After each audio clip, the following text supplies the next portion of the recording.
ખેતીમાં કાર્બનનું મહત્ત્વ સમજી અને આધુનિક ખેડૂતો કાર્બનને લઈને અલગ અલગ પદ્ધતિઓથી જમીન સુધારવાની કોશિશ કરતા હોય છે અને જમીન સુધારે સાથે સાથે જમીનનું તત્વની જે વાત છે કે જમીનમાં કાર્બન વધારવાની વાત છે. ખેડૂત મિત્ર ખાસ કરીને કાર્બન વધારવા માટે અલગ અલગ આયામો વાપરતા હોય છે.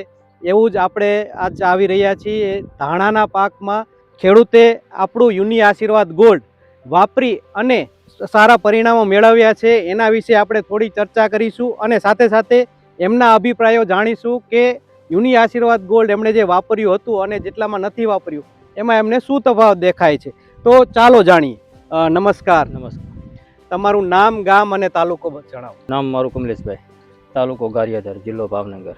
તમે આ આપણી યુનિ આશીર્વાદ ડોલની માહિતી અને તમે આ ક્યાંથી મેળવી અને કેટલી તમે ડોલ લઈ આવ્યા હતા? ડોલ હું 2 લાવ્યો છું. બરાબર. અને ગારિયાધાર ખેડૂત એગ્રોમાંથી ભાવેશભાઈ ત્યાંથી લાવ્યો છું. સરસ. ખેડૂત એગ્રો ગારિયાધારમાંથી તમે આ ડોલ લઈ આવ્યા. તમે આ ડોલ કેટલા વિસ્તારમાં વાપરી છે? આ ડોલ 2 ડોલ લાવ્યો હતો અને આ પાછળનો ભાગ છે એ 4 થી 5 વીઘાનો. બરાબર. એમાં મેં વાપરી છે. આખા ભાગમાં તમે આ ધાણાના પાકમાં ડોલ વાપરી છે. આપણે આ ધાણાનો પાક કેટલા દિવસનો થયો હશે? ધાણાનો પાક મહિના ઉપરનો થઈ ગયો છે. મહિના ઉપરનો થઈ ગયો.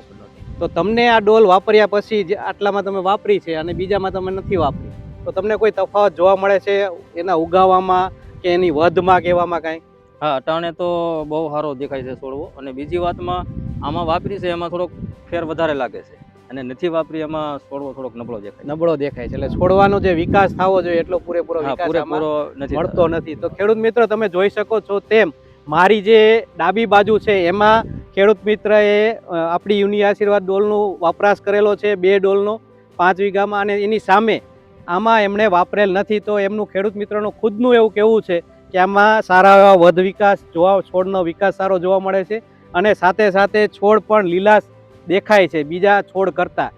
તો તમે ખેડૂત મિત્રોને શું ભલામણ કરશો કે આ ડોલ વપરાય કે નહીં? ડોલ વપરાય જેવી છે. વપરા જેવી છે? હા, વપરાય. અને ડીએપીની આરે મેં નાખી છે. અચ્છા, તમે પાયામાં ડીએપી સાથે તમે એનો ઉપયોગ કર્યો હતો. કર્યો. ધન્યવાદ.